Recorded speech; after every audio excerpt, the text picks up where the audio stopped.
Dick Heller, also known as a gun dude, U.S. veteran, retired police officer, and the man who won U.S. Supreme Court case and made a historic Second Amendment decision in District of Columbia v. Heller, and restored the Second Amendment rights that protect an individual's right to keep and bear arms in Washington, D.C. Mr. Heller is also the founder and executive director of the Heller Foundation. We are so welcome you today to this amazing interview. Mr. Heller, today your name is a basically symbol for civic courage and constitutional freedom for millions of Americans. And you were the one who is the driving force for the Supreme Court magnificent Second Amendment gun decision. And I watched your interviews, I watched and read your interviews in the different magazines, and you were actually saying that you just wanted to be able to legally defend your home. So that's basically how it started, right? And could you share more your story, maybe in more details, how it's all started, why you make this decision? Oh, thank you. To get out from coach, right? Thank you for that lovely introduction. I would say that I was just a normal young dude enjoying the freedoms of America, chasing girls, drinking beer, driving sports cars. And in 1975, the city passed a law that said, all you people that own guns, you cannot own them anymore. And I got to thinking, I was a military man. I'd been in the paratroopers about 10 years before, and I did not own a gun. But I got to thinking, maybe I should own a gun. So I drove to America, which would be one of the states outside of Washington, D.C., purchased a gun and brought it back home because the law the city passed did not take effect until a year later. So I thought, if I own the gun, then I will be able to argue with this regulation in some fashion. But keep in mind, I didn't know anything about the law or the Constitution, except I knew we had a Second Amendment. And it took me 20 years of studying and visiting think tanks in Washington. A think tank is a political organization that could be either side of the fence. So I visited every think tank that was in the phone book. Back then we had telephone books. And visit a lot of the think tanks to try to find a group of people that were interested in the constitutional Second Amendment, and maybe I could join them or they could join me, and we could have an effect of some sort on this, what appeared to me to be an unconstitutional regulation of our Second Amendment. And 20 years later, everything just came together. And so all this lawsuit case started with 6 people first, right? Yes. But basically, it's ended up when you were the only one, right? And that's the question, there was a long way, I would say, right?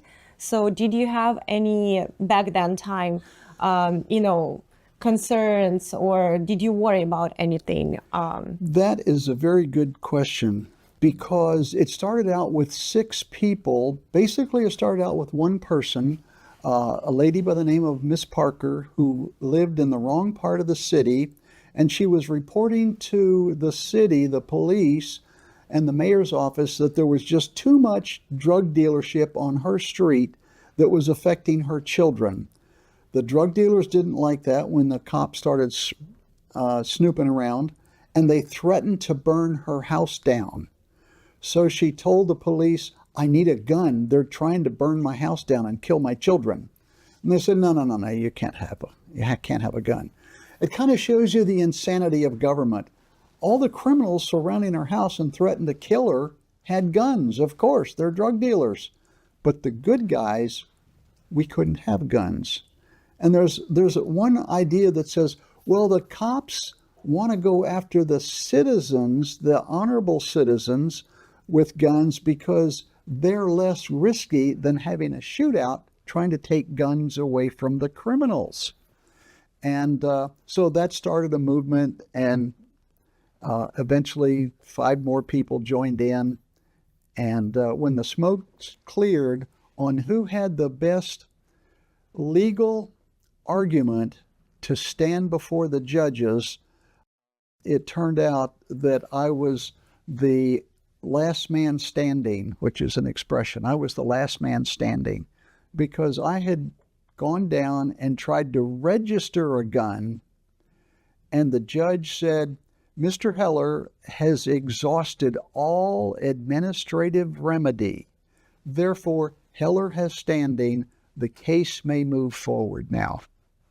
That was a magic moment. Many magic moments, but that was a magic moment. Did you have back then any like media attention, any, I don't know, pressures, misunderstanding or anything like that? No. The city was feeling very arrogant and confident in the regulations they had passed. So what do these citizens know? They have no effect on us. We're the government, for heaven's sakes. So, don't even pay any attention to them. And then all of a sudden we got into the court system and the atmosphere started changing. They maintained their arrogance all the way up to the Supreme Court, of course, but the outcome changed everyone's attitude. So as far as I understand, back in 1976, that was the, you basically saw how, the capital of the freest country in the world, right? Basically banning the rights to have a gun. And then after like 20 years later, you start your journey. And in 2008, you basically won the case, right? Yes. So it's a long period of time. It's a long story, yes. What helped you to not give up, to move forward during all this, time? Nice question. Looking back, I can call myself a hero, but it didn't work. That's not the way it happened, okay? It was a long time research, meeting people, being rejected, no, crazy idea.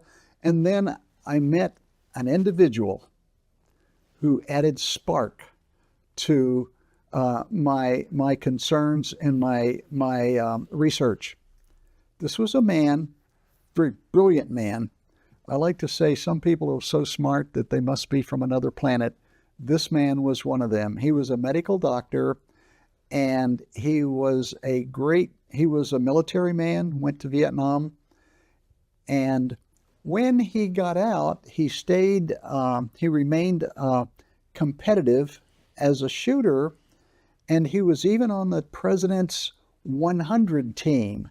Now, what that is the 100 best shooters in America every year goes to the White House, and they get an award from the president and a plaque that says top 100. And so when he moved into one of my apartments, he says, where do I keep my guns? And I said, yeah, right, we don't have guns in D.C. He says, no, I have guns. I said, really? And so he had to get his guns out of town. But what caused that, he says, here I am in the capital of the freest country on the planet. We have in our Constitution a Second Amendment that says I can own my guns, and here we cannot. Something's wrong here. So he got his guns he took them to Virginia, to America, put them in his warehouse, and he came back and he says, I'm going to go to law school. He's one of those brilliant people that here he's like age 50, going to go to law school. He says, I want to learn how to fight this issue, these regulations. And I said, dude, I'm going to become a cop. They'll give me a gun. That'll mean something in a court of law, right? When now I'm deprived. And that was a venture between the two of us that ended up over another couple of years in success. That's amazing. I remember the picture where you were actually the police officer, right? And pointing to my gun? Yes, pointing to your gun, and that I can have a gun to protect them, but I cannot have a gun to protect myself and defend myself, right? To advance that, what it really amounted to is if they would give me a gun to protect the government people, but I could not have a gun to protect the cop, then I'm a little slow, but a couple of years later, I figured out, my, we do live in a two-tiered system, not unlike the old Soviet Union. And then I started to get angry. We didn't like Russia. We didn't like the Soviet Union. Actually, you just now also remind me that you shared in the media also a love that is so correlated to what you done, because you basically stood up and you start to do something to really make it happen, right? So you didn't wait that somebody will do this, right, for you. And your phrase is that actually, if we give the responsibility somebody else to take care of us, they're going to care about us less than we would care about ourselves. We care about their agenda more than our agenda, and our agenda is certainly 100% about freedom. And freedom is a whole nother wide topic to discuss, certainly. How would you like to communicate this message to all the people that basically they need to remember about this responsibility? And it's even very egoistic thing, I would say, because they need to understand that nobody else will care more about them than themselves. Are you capturing my wide grin with that beautiful question? The answer is governments understand this. They do understand it. So this is not a warning to the governments. This is a warning to the citizens. When the government has all the guns, the citizens are then slaves, or the citizens are servants. When the citizens own guns, then the government is the servant to the will of the people, and they'll more likely do what's right. You basically already said that, right? You're a veteran of the United States Army Force, and you basically having served in the Airborne Division. And here's the more question about what do you think, you as a veteran, as someone who served to this country, what America means to you? America, if you have to have one word, it's the word freedom. Without freedom, without Second Amendment, without guns, you have nothing. You are the slave, the vassal, the servant of the system. The Soviet Union proved that. Every other country on the planet basically proves that. And even as an example, when the Russian invasion started in Ukraine, they couldn't get guns into the hands of people fast enough. Even women said, I want a gun too. Okay? There's a message there. People need to be armed. And if I may extend that, there's an expression from World War II where Yamamoto said, General or Admiral Yamamoto said, the emperor would be very foolish to invade America because there is a rifle behind every blade of grass. And I think that is powerful. That's what they understood. And they've even had movies about that. Invasions of America get repelled by the citizens being armed. And when we talk about the future generations and young people, youth people, you inspire a lot of young people, and that's pure truth. You might maybe say no, or but that's pure truth. And I saw how young people, they come to you and they're like, oh my goodness, that's a gun deal. There's Mr. Heller, the one who restored the Second Amendment. And Thank you for that, but I don't experience it that much. Okay, it's not like I'm an arrogant rock star or something. I've got case complaint number 20 is in the appeals court as we speak. And then this morning in church, a guy came up to me with a new gun case for Maryland, which is the next jurisdiction over. And I'm excited about that. I mean, while we were driving in the car, you heard me making notes about how we could handle this case. So to me, it's not about the money. It's not about a swelled head rock star. It's about, I don't even have kids, but it's for the next generation of kids. Okay, because it's like there's a gun god and he's telling me what to do. Does that make sense? It is, makes sense. And I wanted to ask you, what do you think about the future generations? If we talk about, our future, what do you think is so much important to preserve in American society? With my sense of humor, I'm going to make a statement that says we're doomed. Okay, do you know the word doomed?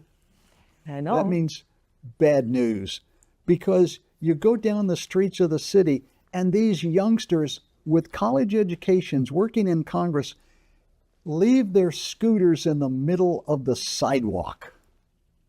Now that, to me, is just an abject rejection of any kind of responsibility. So somebody comes along, somebody that's an old person comes along with a cane, they have to walk around this scooter. Somebody in a wheelchair, they're obstructed. To me, it's a strong showing of irresponsibility. And maybe that's just me and nobody else notices it, but I've been around a few days. So you basically want to preserve the responsibility for... It's most important. And some governments are catching on now so that they don't allow teenagers to drive until they're 18. And in many cases, many states, they have to take a driver's education course, because if they're not brought up being taught responsibility, then you have to give them restrictions and regulations, okay? And let them know what responsibility is, and warn them that if you break this law and go too fast, run a red light, you're going to be penalized, because their general comprehension of responsibility, it hasn't set in me that they have it yet. Thank you so much for sharing. I think it's very important because, without responsibility, it's a foundation. Yeah, it's interesting. It hit me a couple of weeks ago. I'm a firearms instructor. I teach women-only classes. And what's really important is I say, this is a class about safety, and it's so important to understand, in our gun world, there is no such thing as an accident. Okay? Mm-hmm. It's called negligence. And what I don't understand is every time someone has a fender bender, they say, oh, she had an accident, he had an accident. Well, no, somebody was negligent. Okay? Only 1% of cases of accidents was it truly an accident. Like, I'm driving a little car hiding behind a truck, and the lady doesn't see me, so the truck's turning, and I'm not, and I'm going the speed limit, and she turns in front of me, and we have an accident. That's an accident. Nobody was negligent. It should be the same in driving as it is as strenuously practiced in the firearms world. There's no such thing as an accident. It's always negligence. That's a very good point. And as you mentioned already now about your classes, I just wanted also to mention to our viewers is that basically you do these classes for women and you do it for free, specifically for women, right? Right, yes. Women need the equalizer. And believe it or not, when people take a gun class and they go to the range, they don't particularly always want to be carrying a gun. So in my early classes, I started handing out free pepper sprays so that they could carry it in their purse. And then after I practiced a little bit, I just found that they weren't mechanically dependable. Okay, it might not operate as fast as you wanted it to. So then I started handing out and promoting stun guns to carry in your purse. Because one touch of that thing will knock you across the room, I know from experience.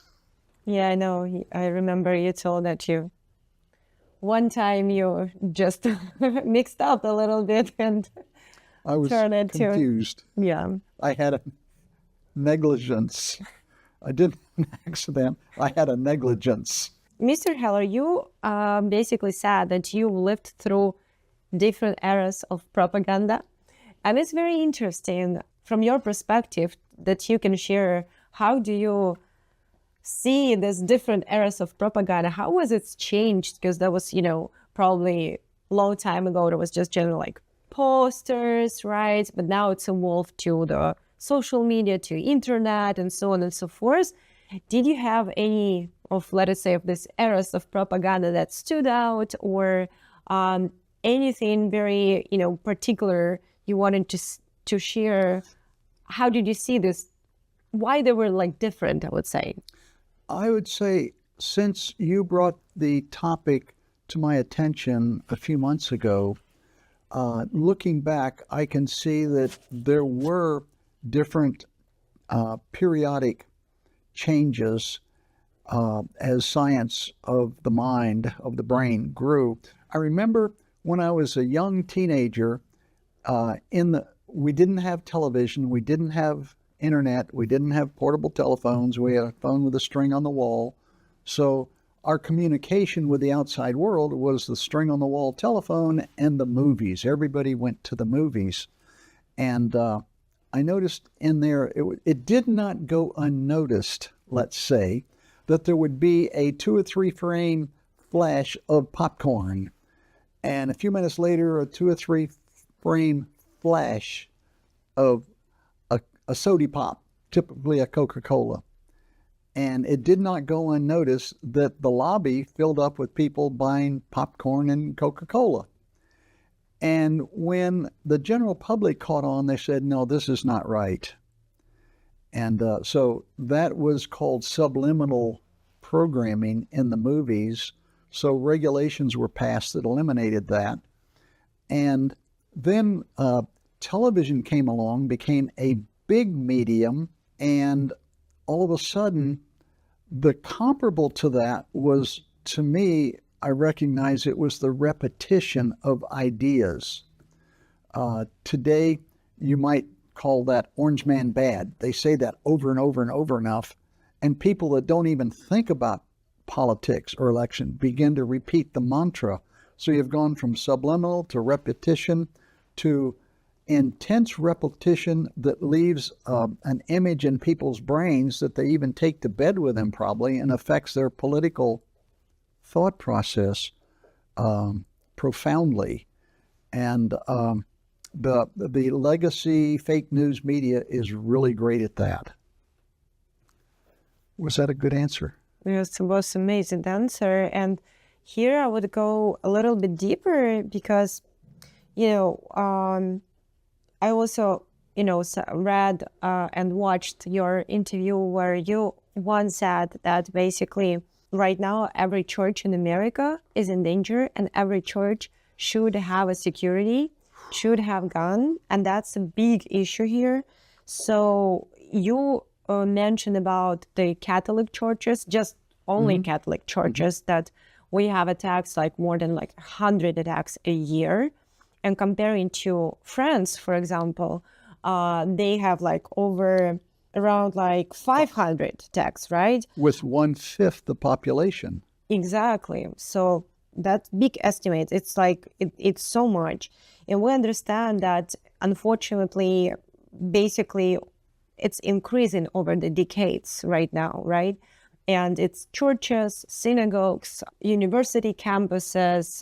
And here I would love to go a little bit deeper and touch the topic that's basically, I would say, so sensitive here in the United States, and not only. So when we talk about the basically protection, right, and defense ourselves, but we see this mass shootings. We see not only in the US, it's mostly mass shootings. But what we see in Europe, we see stabbings where people they take knives and basically attack other people with knives. So, and why this topic in the United States, what I wanted to mention is that it's so become political because it's end up on the questions to get guns, right, to protect ourselves. But what is, for me, was very interesting to not go politically, but to see it from different angle, to explain people to different views, different political views. It doesn't matter. The matter is that a lot of people are saying, if we will not have guns, right, then the mass shooting will end. But why I'm telling about a different angle? Because when we take a look in US with this mass shootings, school shootings, and church shootings, people have guns. But in Europe, they don't have guns. But they still commit such a crime, and they do these attacks, but they use knives. Meaning, we can see and we can understand from this perspective that the problem is not with the guns, with the arms, not with the tool. You change the tool, but they still commit it. So in your perspective, I think it's a very obvious question, but still, what you think, is that real, like the gun problem, or is the problem with people's minds? What is happening here? It's not a tool problem. I'll give you a very good example to show how the communists want to disarm every country. And if they're not quite communist, Karl Marx said, socialism is communism. It's just a gentler name at the moment. It'll be hardcore later. Give you an example. Hillary Clinton was promoting the Australian model of gun control. And I forgot the exact dates. I have all the specifics in my chapters, but they outlawed firearms. So what happened when theoretically all guns were illegal and the citizens did not own guns, I like to ask people, do you know how much the homicide rate went down? And they would say, oh, well, a lot. And actually, a lot would be like more than 50%. Well, the homicide rate went down approximately 20%. And then, strangely enough, they went back, the homicide rate went back up because that 20% was made up with knives and clubs. So the heart of the heart of mankind, if you want, did not change. It just changed the tool. And even in England, after they did away with guns, and they have the highest murder rate in Euro right now, they had the homicide rate went back up because of knives and swords, so they had to outlaw knives. Is that stupid or what? I mean, everybody has 10 knives in their kitchen. I'm wondering if they're going to outlaw that one of these days and kick in your door to take away your butcher knife. We say oh no, that's really stupid. But what's interesting is that eventually the highest level of stupidity seemed to be accomplished. Okay? Now, that question you asked was multifaceted. All right? So that was just one example of how, I have another one. That was just one example of how it is not weapon dependent. It is people dependent. In America, strangely enough, I'll say all, 95% of the mass shootings happen in places that are called gun-free zones, like college campuses, like schools. And what you'll find is the big cities that have all the stringent gun regulations is where the murder rate is the highest. And interestingly enough, where people have total freedom to own firearms without registration or talking to the government and getting permission or filling out a piece of paper for the government, that's where the homicide rates are the lowest. So it isn't the tool, it's the attitude of the government. I call it promoting homicide. Just think about it empirically. If I can't have a gun to protect me and a criminal wants to shoot me, the government's preventing me from firearms ownership. They are complicit in this process. Yeah, very interesting. And there's probably 10 more questions that were in there that I have not yet addressed. I'm sorry. yeah, definitely. No. I'm a simple guy. No, you definitely covered this up. I also wanted to mention, as you know, that we actually met each other, right, at the congressional briefing in the Rainbow House office building when ALLATRA International Public Movie presented the information about the subliminal, actually, mind control. And basically, we're presenting the information how, basically during the Soviet times, Soviet Union times, right? Soviet secret services developed that method or an approach that some researchers call puzzle piece coding.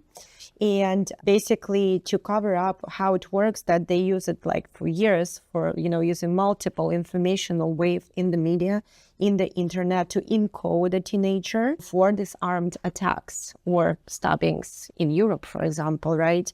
And it's accomplished really like remotely, basically. Now with the social media, with the internet, unfortunately, it's very easy, to do that. And I wanted to approach you with the question from your side as the one who involved in the security protection. How do you see, knowing, that is happening and these mass shootings and school shootings increasing, unfortunately? They can use it as a technique, and for the assassinations that are happening, boy, it's interesting that process probably is still operational. It's scary, okay? Yeah, Ever since you educated me.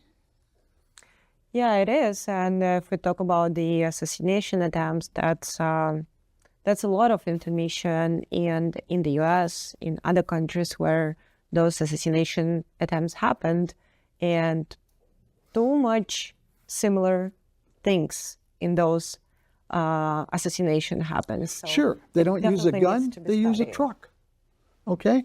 And they say, hey, we like trucks better. You can kill more people, So there's people in this country that are being programmed like that. Thank you very much for, for sharing everything you shared today. That was a really, really pleasure to talk to you. And I think it's going to be even like series of the interview, who knows, right? But we truly appreciate your time. And I don't know if you would have like a very short message to Americans or to international audience. What would you say to them? All around the world, people should know that we're the freest country, the most productive country, because of our Second Amendment, we have the freedom, and the First Amendment give us total thought process and association. And that's what keeps us.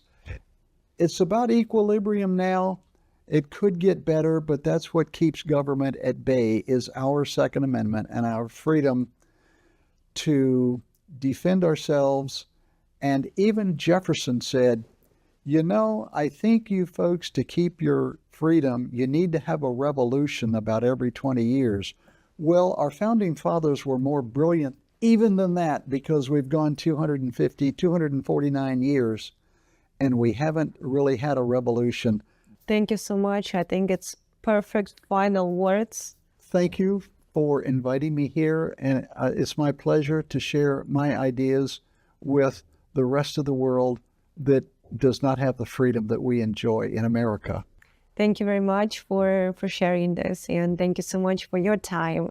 That was really, really a pleasure to talk to you.